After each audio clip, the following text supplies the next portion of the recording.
Stava a succedere no bordello.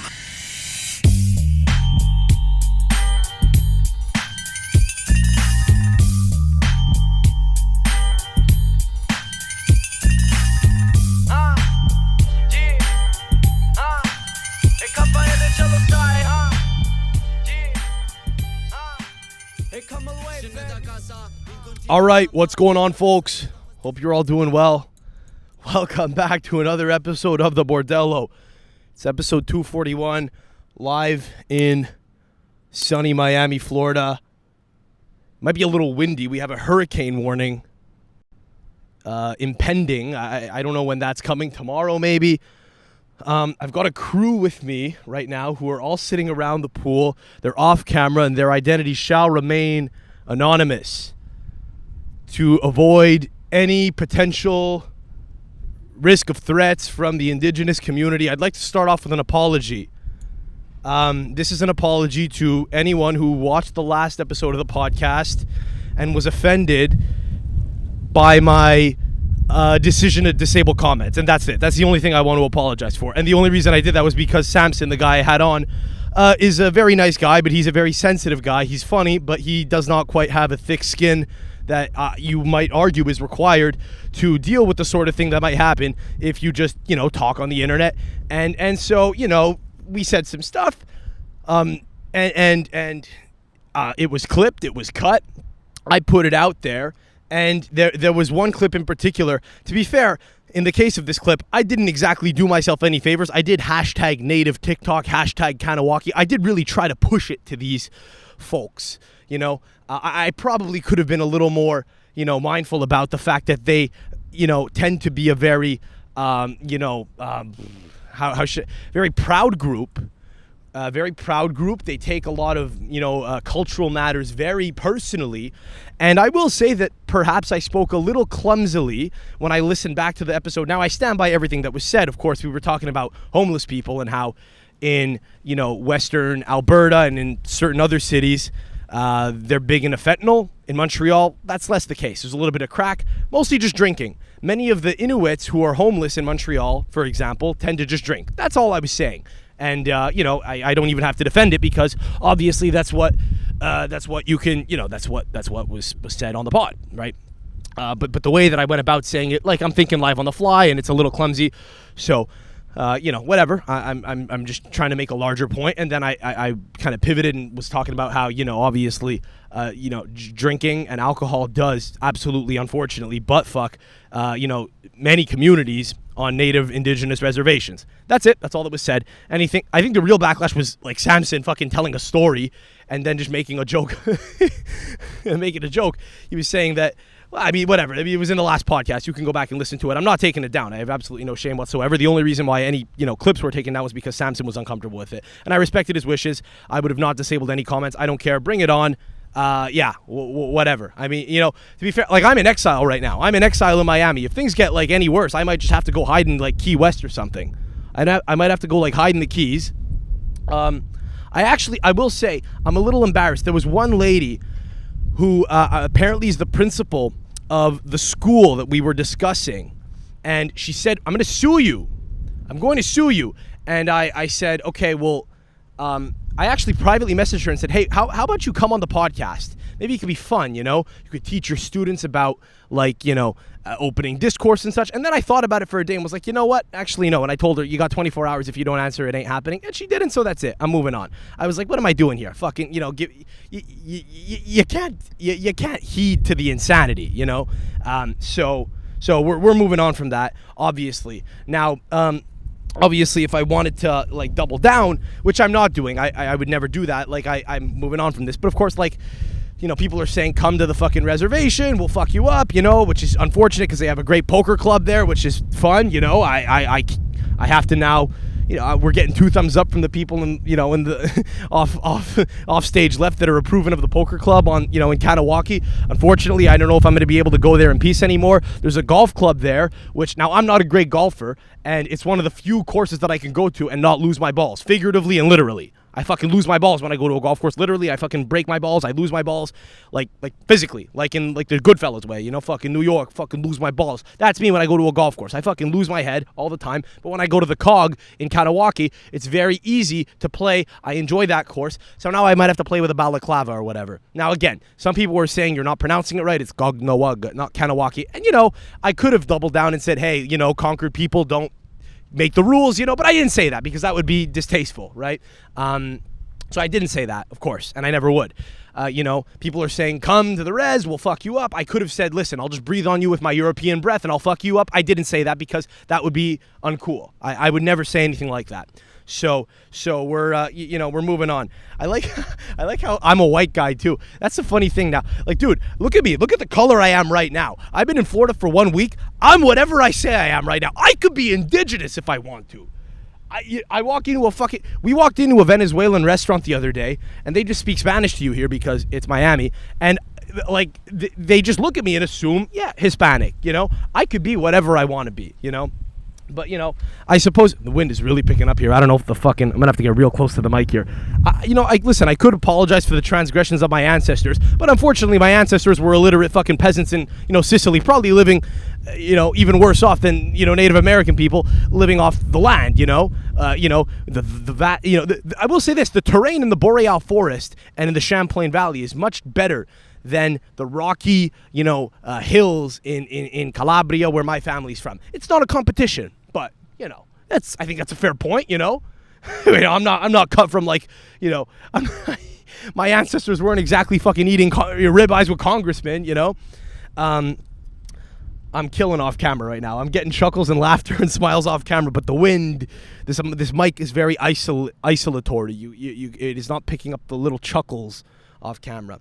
No, but you know, so that's it. I mean, there's not much else to say. It's been an interesting couple days. I will say, like, you know, there was one guy in particular. I will say I wasn't scared at all, except for one guy who I believe is from Iqaluit, Nunavut, who commented under a bunch of stuff saying, you know, I'm gonna kill you, whatever, fuck you. And now he got mad at me because apparently I referred to Inuit people as Inuits, plural, with an S. He said, you called us Inuits, not even Inuit. I'm going to be honest with you. Listen, you got to level with me on that one. You got to give me a little more leeway than that. Come on. You got to give me that one. You got to fucking let me have a mulligan. That one's like, I think there's a lot of people that don't know about that one. I think that's pretty, you know, whatever. I think that's pretty above board. But, yeah, no, I was a little freaked out because I looked at that guy's account and he had a gun. He had a gun in his most recent post. He had a hunting rifle. And, you know, he said, you better not come up here and I'll, you know, or I'll fuck you up. So, as if I didn't need any less reason to go up to Iqaluit, Nunavut. I'll pass. I'll pass on that one if, you know, my safety depends on it, I suppose. But, you know, I think it's a little fucked up. Samson's a Jew. My guest on the last pod was a Jew. I think it's a little fucked up to go after a group of people who were almost exterminated off the face of the earth. That's a little uncool, wouldn't you say? Wouldn't you say? I think we need to have reverence for people who have almost been exterminated by, you know, fucking by groups of people who didn't care about them and said, we're going to have our way with them. I think we need to be mindful of these very sensitive matters. But yeah, I mean, listen, maybe we'll just start a race war or something like the Sopranos episode where like they're celebrating Columbus Day, and I'll just go down with my paisans to, you know, like Kanawaki. We'll like have a standoff across the river, you know. We'll have like LaSalle Italians on one side and we'll have like, you know, the Indigenous on the other, you know. It'll be like the Columbus Day episode of the Sopranos, except the only issue is I've kind of isolated my, you know, my key group and my foot soldiers, which are Laval Italians, who were like supposed to ideally come to my defense. I've kind of isolated them in recent weeks now. So now I'm kind of a man without a country. Now I'm kind of caught in the middle, you know. I'm going to have to pick a side, you know. One of the people I'm here with who shall remain nameless, maybe this will be an appeal to the Indigenous community. You said, you who shall not be named, I'm pointing to you. You said you worked with them? You audited them, which is great. That's what they love. They want to pay more taxes. That's what they want. They want the white man coming in there into their businesses and saying, you fucked up. You owe us more money. That's what they want. That's great. I'm being told I'm outnumbered 3 people to 1 right now. I'm being told that I don't know what auditing is. I thought auditing was you go into an office, everyone sighs and says, oh, these fucking miserable, like these horrible auditors are here and they're going to see if we're playing by the rules or not. Am I close or not? She turned away. Because that's pretty much it. That's what it is, isn't it? As I sip my fucking Costco thermoflask that I ripped on Paula for foisting on me 2 weeks ago. Now when it gets fucking hot and it's like a sauna out here, I'm drinking liquid IB through it. It is what it is. But no, you were saying that you dined with them, you broke bread. What's their bread called? What's it called? But what? Badu. Manu. Badu. Manu, listen, I'm not hearing what she's saying. It's very windy out here, but I'm trying. We're trying to bridge the cultural gap here is the point. Badoon. Patoon. Spell it. B-A-N-O-O-K. Oh, Banook. Banook. Could we put like, could we like, if we melted some fior di latte with like some crushed tomatoes on like some Badook, would it be good? Yeah? Is it gluten-free? It's similar to focaccia is what I'm being told off camera. We may have more in common than we might have otherwise thought, people. You know, we're on a real cultural experience out here. I walked into a Hispanic restaurant the other day. It was a Venezuelan restaurant called Doggis, which, and their website, Paolo, what was their website? Was it eatdoggis.com? Considering they have a reputation for eating dogs in Caracas, I don't know if that's a great fucking move. And Nunzio pointed out to me, sorry, I just blew your cover. One of my friends who was here, that's his alias. He's not even Italian. He's actually fucking Persian. He's a he's Persian. His name is not Nunzio. That's his Italian alias that we've given him when he's with us. You were saying that there was a dog racing track. They race greyhounds next to that restaurant. Chris Italia was saying it's very big out here. So I don't know. I mean, that wasn't a great look. But anyway, so we walked into this Venezuelan restaurant, and they took a look at me and said, Hispanic. To be fair, I looked like I should be parking cars. I had like a Yankees visor and like a skinny black T-shirt and these sunglasses on and curly hair. Just, peering out of this visor. And they took one look at me, and they asked me, like, what's up? And I said, hola, ¿qué tal? Somos cuatro. Que sea afuera o dentro, no importa. Like, I'm speaking well. And here's the issue. When you go to a place where they speak Spanish, when you speak Italian like I do, and you speak Spanish kind of like I do, which is to say I speak Italian almost fluently, not quite. Everyone says I speak it fluently on this side. They're almost all lying. I'm not going to lie to you and say I speak fluently, but I speak pretty well. And as such, I went to a French school, so the link with Spanish is quite, real, right?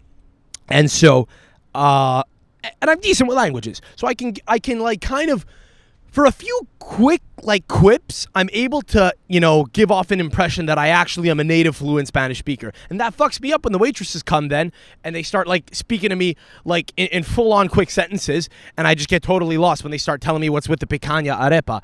And, they ask me a fucking question, and I kind of just say, no, it's fine. I always, like, I never want to admit that I don't understand what they're saying. I never say, no entiendo.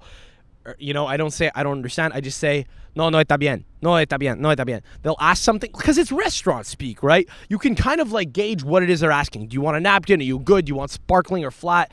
Like, you need sparkling water? No está bien. But like, I'm not really sure if she asked me that, But then when I really get fucked is like when I forget the word or don't know the word for like pepper shaker. Then I have to like 15 minutes into the meal, I have to like swap to like English, and then they just like get, they get like totally thrown for a loop. Like, what the fuck? Like, I've been speaking Spanish to this guy the whole fucking night, But we've had a great time. My buddy and I have been looking to try as many, cultures as possible. Sample them out. The women, the food, of course. Let's sampling women. We went to IHOP the other night, and there was a titty bar across the street. We were joking that we should just like throw, because Paula and I have, sorry, that's not her name, right? We're leaving names out of this episode. My girlfriend and I, whose name which is not Paula, which shall be, remain anonymous. We share location with each other. We were joking that when we went into IHOP at like 11 o'clock at night for pancakes, I should just like throw my phone into the bush. We should just like go to the titty bar, but we didn't do that. But so we've been sampling like cuisines of many different cultures. And the other day, yesterday, we dropped the girls off in the design district so that they could go buy Tiffany rings. Real scam on those, by the way. I was ranting to you about these last night. Like, the cheapest one is 12 grand. The most expensive one is 68 grand. Now, I don't know about you. 12 grand's a lot for anyone, right? Like, net salary, most people are, like, what do they say? A quarter of your salary is what you're supposed to spend on a ring. So that would mean you have to make, like, you got to be making 6 figures, pretty much, gross, to clear about 50 grand net to be able to spend 12 grand on the cheapest ring, And most people aren't making 100 grand. A lot of people are. Most people, like, aren't out of school, right? When you're young, it's tough.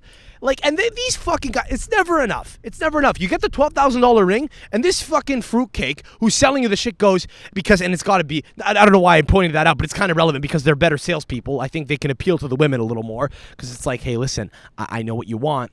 I'm a good-looking guy. I'm well-kept, but I'm like, I'm caring, and I'm a good sales guy. I'm very, empathetic. It's better, Gay men are better salesmen of jewelry to women, I would assume, right? I think they could just appeal to them more. Now, the other way you could go is if you're like a really hot guy and it's like you're trying to make these women want to fuck you. That could also work if you like come across as really straight. But let's just go with like, in the case of this guy, he was a flamer, okay, from what I've been led to understand. And this guy is telling them, don't worry about it. You can graduate to the J-Lo ring if you'd like. You can graduate. As your man makes more money, you can upgrade the diamonds. You'll send it in. When is it enough? So anyways, we dropped them off at the design district and we went for Caribbean food. Went to a Jamaican restaurant, which was lovely. And we were in Little Haiti, a mere 2 kilometers from the design district, which, by the way, into the marina. That's Miami, baby. That's Florida. That's the U.S., okay? You drive through fucking, streets where on one side, you've got 3 consecutive bungalows in a row, which have been built in the last 5 years with state-of-the-art security systems and infrastructure. And then on the other side, you have these, little pink guys, these little pink homes, these little yellow homes, these little multicolored homes that you might see in the Caribbean, which look like they might have been erected in 1962, with no driveways and like barbed wire fence and Caribbean guys sitting on furniture chair, literally with chickens and dogs running around in the front yard. And then 2 kilometers away, you have the fucking design district as Range Rovers are driving by on the street. The world of haves and have-nots. Okay? That's what it is down here. You've got fucking Givenchy, and then 1.5 kilometers away, 1 mile away, you have a pawn shop. And you have a barber shop. We saw a barber shop. We saw a Haitian barber shop, and I was like, you know what? I'm popping in. I want to get a lineup.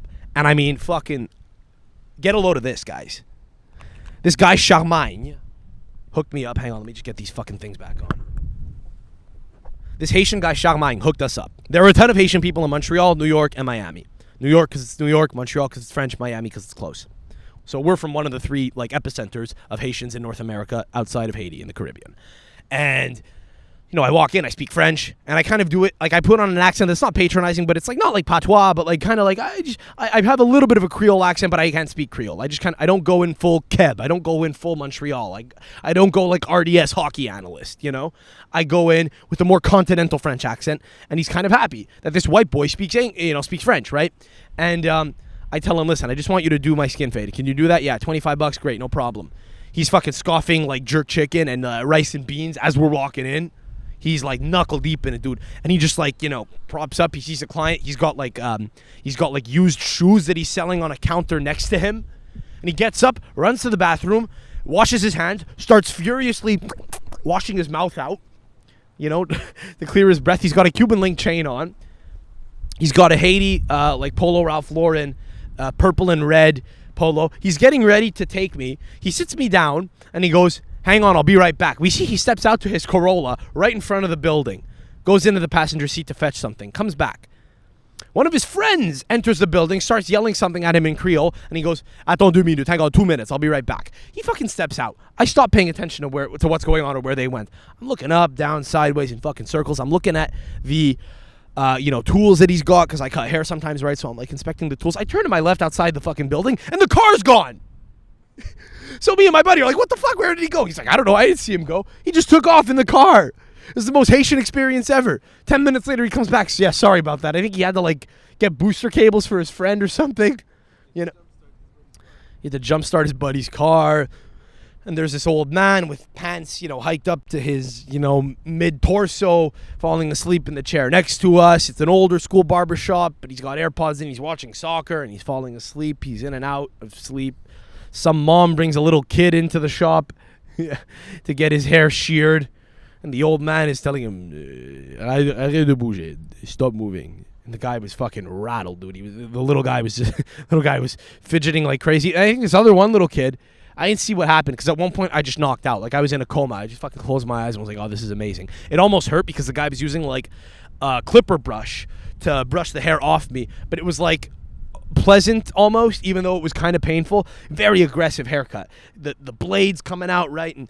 But I somehow it just like made me pass out. It's kind of like getting a tattoo if you've ever had one. Like if you get a tattoo on your back or something, you might sometimes just like pass out in a weird, state of pain. But anyway, so I wake up at one point, I come back to, and there's this kid like staring out the window, some other kid who's unaccompanied, and my barber, Charmagne, turns to me and he goes, wait for your daddy. Wait for your daddy. Wait for your daddy. He's coming back. It's like, what the fuck is going on here?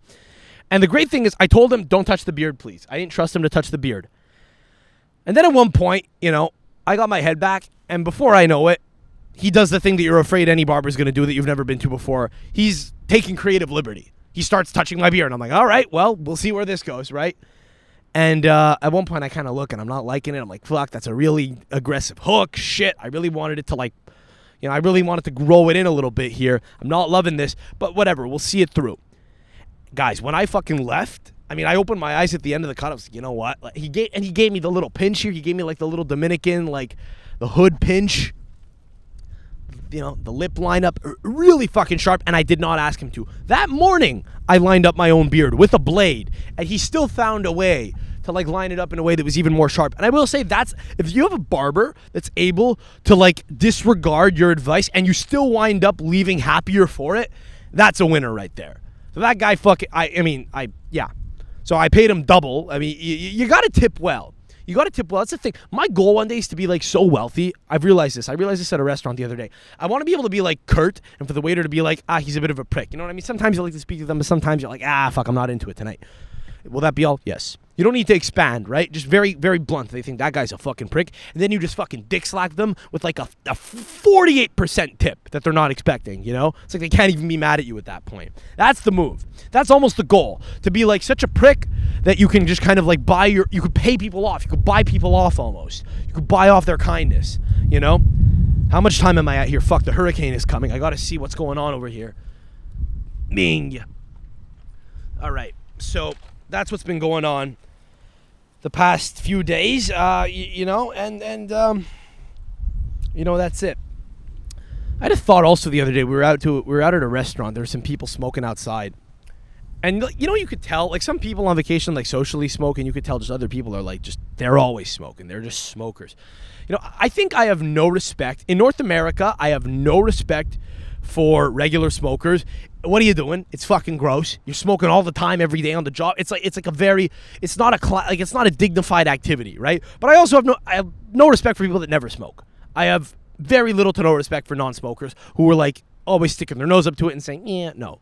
The only people I respect are the people that will occasionally have a dart.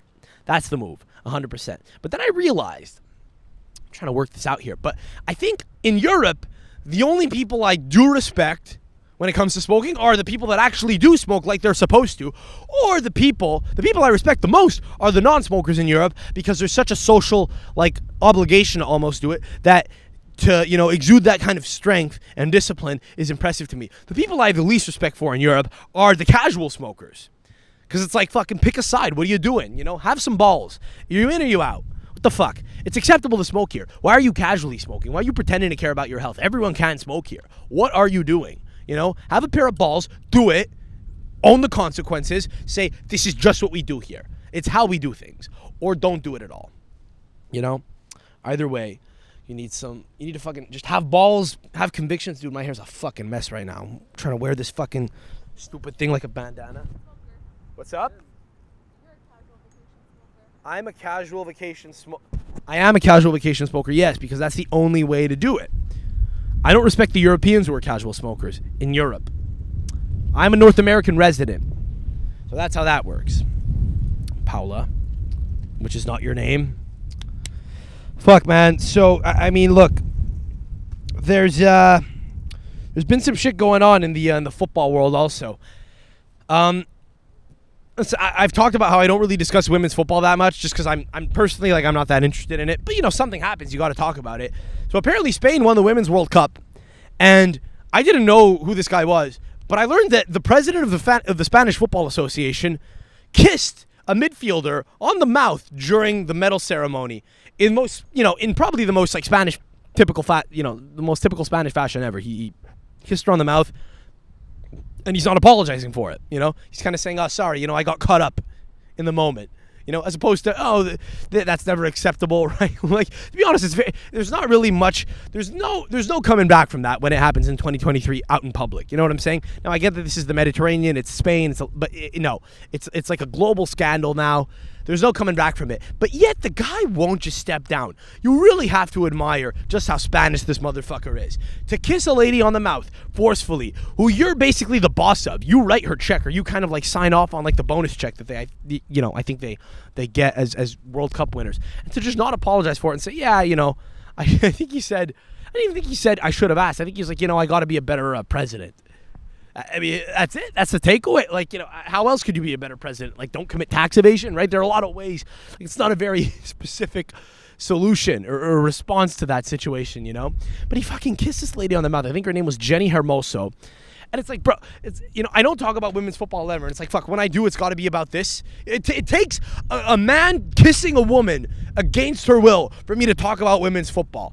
This is actually good for the brand, I would argue. This might be good for the brand. I would have not known anything about the ceremony had he not done that. Now, it's not ideal. He's got to go because, you know, the brouhaha will not end until he goes, right? So optically, he's got to go. But, you know, listen, I'm talking about it. I would have never talked about it had it not happened, you know? And I don't know. It's just kind of interesting that this guy is kind of just doubling down on it. He did it, and he's like, you know what? I did it. You know, I'm a man. I got urges. I got instincts. Might not have been the best, smartest move. But I think he tried to, like, pressure her to, like, appear in an apology video. Like, just, I don't know. It is kind of funny when people are just, like, so clueless. It's like, you need to have a certain level of EQ and know that it's just, that it ain't happening. There's no coming back. You got to kind of just, you got to almost own it. And, if you're going to apologize, you got to kind of just be honest. You got to be very honest. You got to say, yeah, I don't really know why I did that. I found her very attractive. I think it's wrong that I did it. You know, and I succumbed to an urge, and that's it. Like, it happened. Like, if you, like, break down what actually happened there. The Spanish football president, who's probably just a horny pig, right? Like, many men are, but he's a Spanish bald fucking horn dog who used to play football, you know. He's in his 40s. He's divorced. I looked him up. I did a little background research. He's, you know, he's probably got, like, the same disposition as, like, a Spanish porn star that eats chorizo and fucks up the ass. You know what I mean? You know what I mean? One of those guys. Like Nacho Vidal type, you know? He's like, fuck it, I'm just gonna do it. I'm this powerful guy and can fucking lay it on her. It's like he probably is just a really horned up guy who couldn't help it. Does that make it right? No, but it's not the first time we've seen something like that happen before. You got to just kind of like own it for the behavior it is. You're like, yeah, I just got caught up in the moment. There's no excuse, you know. I'll take a suspension, whatever. I don't know. The only way out of it is you kind of just gotta almost let it blow over. You gotta just kind of go into hiding and say I'm stepping down, you know, provisionally, and that's it. The hard thing is, you know, he's not like, he thought he was gonna like get elected to the FIFA executive board at some point, because anyone that gets to like the upper echelons of any executive position ever is kind of a sociopath. They wanted to get to where they're at. They slit throats to get there, and they are not at the final destination because it's never enough for guys like that. That's the point. So he wants to be president of FIFA because that's what everyone wants. And, like, he probably still thinks there's a chance it can happen. It's really interesting when people just can't let go of, like, an idea. You're seeing this guy's life and everything he ever saw for himself, like, disappear before him. And by the way, like, becoming, like, an important person like that, just like, a large organization that people care about, the Spanish Football Federation, like, being the president of that is relevant. You can get pussy from that alone forever. You can get clout from that alone forever. You can get good money from that alone forever. Legitimate money. You could take kickbacks, whatever. You could make legit money or not legit money forever in that job. But it wasn't enough for him. I can almost guarantee you that, right? No one just thinks, very few people just think, all right, I'll stop at this level, which, I had to kill people to get to. So he just, he couldn't fathom that, like, everything he'd ever worked for, ever since retiring as a footballer, was gone. At the time of recording, I don't know what's happening. I don't know if he stepped down or not. I mean, he doesn't survive this, obviously. But, like, what if he just doesn't step down? Who can fire him? There's probably a legit answer to that, but I don't actually know who could fire the president of a football federation. I don't know if he can get, like, voted out or whatever. I don't know if FIFA can kick him out. I'm not sure. But, yeah, I don't know. He could just kind of, like, ride it out forever and say, it'll go away, That's basically what I was telling Samson, too. Like, I was like, dude, like, this will go away at some point. 200 people commenting, calling you racist. It'll go away. It doesn't matter, You got to own the shit you say. You got to trust that there's nothing wrong with telling a story. And he couldn't do it. He's like, no, I gotta, just take it down, please. I'm losing my mind. I was like, all right, if you're going to fucking kill yourself, I'll talk you off of the ledge, fine, we'll take it down. But it's almost like you just never step down, It's like if you don't step down, eventually people are just going to have to go, all right, well, he's not going anywhere, Like, I would have liked it if that Kanawaki thing, like, made the news, the local news. Probably wouldn't have been ideal, because, like, again, I think I spoke a little clumsily when trying to express the point I was trying to make. But ultimately, I don't think there was anything fundamentally wrong with it. It was just kind of, like, choppy and all over the place, But you could still decipher what I was trying to say. So it's like you got to just fucking buckle down, own it. And anyway, see what's going on. Ladies, is Luis Rubiales still the president of the Spanish Football Federation? Sorry? No, it doesn't look like you have the answer, but it looks like you have a cell phone. Do you have your phone with you, bro? Let's just assume he's still in charge by the time this goes out. He could stick around forever. It's fine. It's fine. You know what?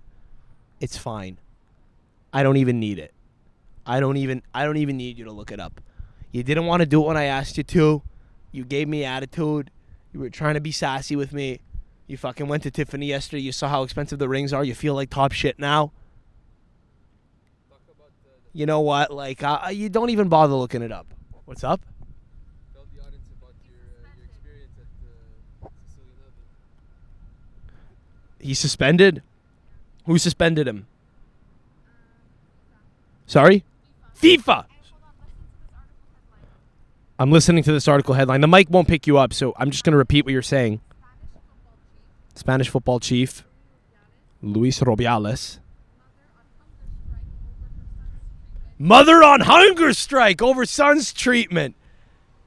That's a lady who likes to be fucking choked. His mama's a freak. She's defending her son's actions. I've always admired mothers who will, like, defend their son who's a murderer doing, like, 25 to life. Hey, my baby boy, he's my sweet little boy,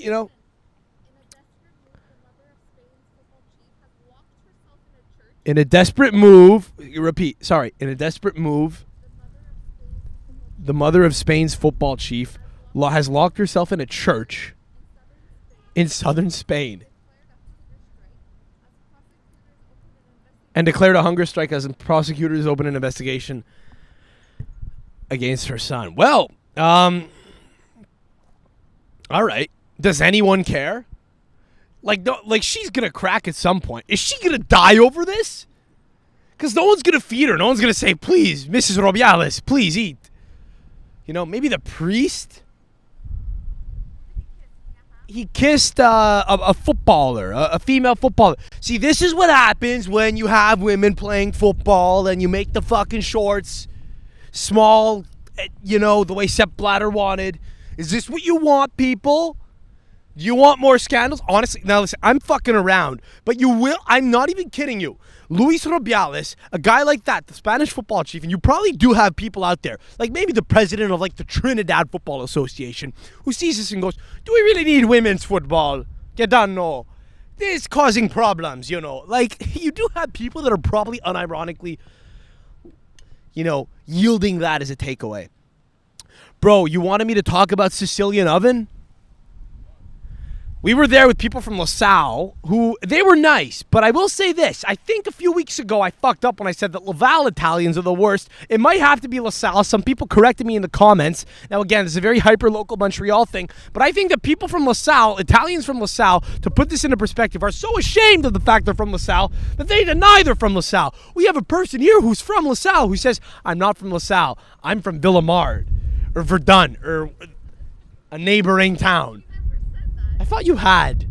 I could have sworn I once heard you say, I grew up in Verdun or something. You're a proud LaSalleer? I could have sworn I once remember you saying, I'm not even from there. I'm from Verdun. Well, I have the mic and you don't, and the mics aren't even picking up what you're saying right now. So they're denying it. So we went out for dinner at some absolute dump of a restaurant in Fort Lauderdale, and I will say I really got what was coming, because I was being really cocky, bro. I didn't want to look at the menu. I was like, fuck it, you know, it's a pizza place. The lady's going to come and take our orders. I'm going to look down. I'm going to take about 7 seconds to pan the menu and point and say that one. Now, here's the problem. When she came to take my order, I look at the fucking menu, and all the items on the, you know, the menu, all the names of the pizzas are like weird. They're cringy. They're like the Goodfellas pizza, the Boss pizza, you know, the Capo de Tutti Capi pizza or whatever the fuck. So I was thrown off. I don't know what's what. So I just went with a margarita. And it wasn't even a margarita. Was it edible? It wasn't edible. We tried to give it to a homeless guy after, and he said no. We took it fucking home in a doggy bag. And I said, here, bro. And he goes, I can't eat that. And I think I wasn't the first one to have left that restaurant at that stoplight and tried to give him food from there. He probably like made that mistake once. He's like, yeah, no, I ain't touching that shit no more. So, yeah, no, I got mine. I was thinking, bah, fuck, who needs to look at the menu, bro? I'm looking at the, you know, what am I, a pussy? I'm gonna fucking look at the menu, bro. I'm gonna fucking look at the menu 2 seconds, and I'm gonna point to an item and say, give me that, please. And I fucked up. I got the worst thing that anyone at that table ordered. Yeah. But I mean, listen, that's what we get for going to a chain restaurant in an Italian chain in Florida. It's not, you know, it wasn't our decision. We went. It is what it is. Listen, the real issue that night was there was an open mic happening 3 minutes away, and I found out about it like 10 minutes before the meal, and I was jonesing. I wanted to get up and leave. And I said, guys, can you cover for me? Like, we were there with people who were coming soon, and I was like, guys, just say I had a work emergency. I got to leave for 15 minutes. And the lady threw me a death stare, and we almost started, you know, I almost started a war over it. Honestly, I think I lost 4 years off my life, fucking, just like the stress of like fucking knowing, fuck, I got a thing right next door that I could go to that I want to be at more than this right now. It was, yeah. But, whatever, bro. The Saudi national team has a new coach. It's Roberto Mancini. Guys.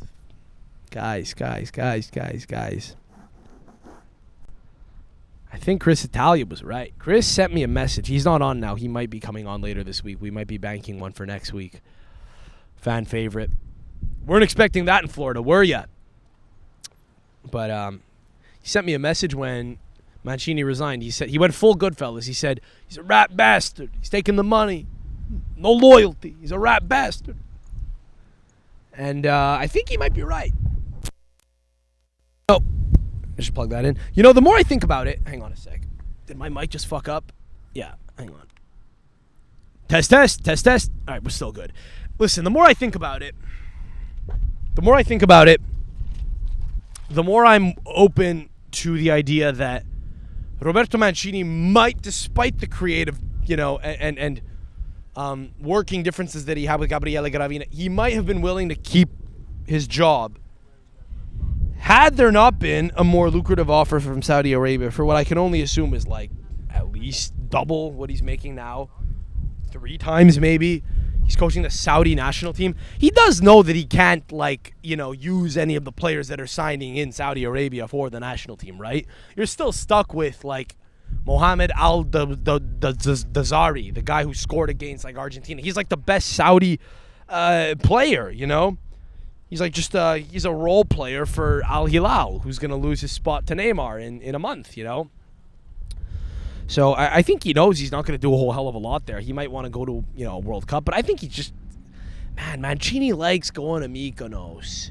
He likes going to nice places. He likes the finer things in life. He had like a Maserati sponsorship at one point. I think he wants to just wet his beak a little bit, you know? He just wants to fucking suck on that, you know, that nursing tit in Saudi Arabia, just get a little bit of that action. I think he's got a little FOMO. He's like, you know what, fuck it. You know, when weighed against the prospect of having to overcome a difficult challenge with Italy, with a with a boss that isn't like that into you anymore, it's a pretty easy decision to just go to Saudi Arabia and take the easy money, have a, you know, pretty secure path to qualifying for a World Cup where you have no expectations and where you get, you know, awarded like a $2 million car for winning a game.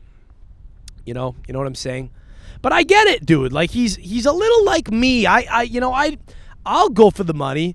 You know, the Saudis aren't throwing money at me probably ever because I made jokes about them and they'll uncover it at some point. It's not happening, you know. Listen, if you want to sabotage me, you're an Indigenous person and you've listened to like 45 minutes of this, just send a clip of a recent episode to the Saudi royal family if I get like a job there or something. Just a gig. Because assume that the gig is paying me like 6 figures because like money doesn't exist there. You get that for cleaning toilets. So just assume you're going to be taking like a lot of money away from me if you just fucking report me to them over there. And it's going to be a race against time to see who could fucking delete the episode first. Can I delete the content before you fucking screen record it? But, like, no, I get it, you know. I don't really blame him. But he might be a bit of a rat bastard. You got to admit that you're a rat bastard, though. Like, Luis Rubiales right now has got to come out and say, listen, I'm a bit of a rat bastard. I'm a fucking horny pig, and it is what it is. Sometimes I'll admit, listen, I'm a bit of a fucking rat bastard. I'll take the fucking money. You know what I'm saying? Like, there was that guy who was, like, with the gun, who had, like, face tattoos, who was saying, if you come to, like, a Callaway, I'll kill you. And I was like, yeah, all right, no problem. You know, don't fucking twist my arm. I'm not coming anyway. But, you know, if he had said, listen, if you come to Mykonos, I'll kill you, I'd have sweated a little bit because I like to go to Mykonos. You know what I'm saying? I would have liked to have gone back at some point, and I might have risked it, you know? So, you understand? That's just who, you know, I am. So that's what's up. I mean, like, more coaching changes too. Like, listen, I would have loved if Mancini, and he never would have done this, but there isn't enough money for it. But I would have loved if Mancini, can you imagine, dude, if he's going to fucking leave the Italian national team? Fucking cut. Because in Canada, we don't give a shit about whether you're Canadian or not when it comes to coaching the men's national team. Given the rules, you know, given the rules being what they are, whether you think they're stupid or not, that anyone from any country can coach any, you know, national team. It would have been really cool to have him coach Canada. Just selfishly, I would have fucking loved that. Herdman just stepped down. He's taking over Toronto now. A guy who has talked about how MLS sucks and how really the best thing you could do is go to Europe, which, by the way, he's right about that. But and then he you know, takes a job at, like, arguably one of the worst run clubs in MLS, the worst team in MLS right now. You know, the thing about Toronto is, the thing about, like, Toronto FC and MLSE, Maple Leaf Sports Entertainment, is money kind of doesn't exist, like, for them. Like, I mean, they kind of do have a little bit more, I think, sensibility to finance than the Saudis do, for example. But in terms of, like, you know, North American sports, they're about as careless as they can get, you know. They're about as careless as you can get financially. They don't really give that much of a shit. Within the soccer context, I mean, they pay, like, you know, $8 million to bench players for the Raptors, right? So to pay $10 million net to Lorenzo Insigne, or gross, whatever it is, to Lorenzo Insigne, you know, is really not that much for them, right? They do have money to spend on guys that they think will help them, at least their brand, if nothing else. And Herdman's a guy who, arguably is maybe one of the better men for the job. But I don't know how he'll do at club football. It'll be very interesting to see.